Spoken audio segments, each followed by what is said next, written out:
നിധിക്കുട്ടി. ഇതാണ് എന്റെ YouTube channel പൈദീസ. ഇതാണ് എന്റെ കോഴികൾ. ഇത് നമുക്ക് ഒരുപാട് മുട്ട ഇട്ടിട്ടുണ്ട്, ബാക്കി നടുക്കിട്ടിട്ടുണ്ടെന്ന്. ബാക്കിയെല്ലാം നമ്മൾ രാവിലെയൊക്കെ തിന്നും.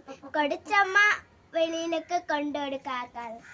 അപ്പൊ നമുക്ക് ഈ കോഴികളെ എല്ലാം ഈ മേലിന്റെ ഒരു കോഴി മാത്രമേ ഉള്ളൂ. താഴെ ഒരുപാട് കോഴി ഉണ്ടായിരുന്നു.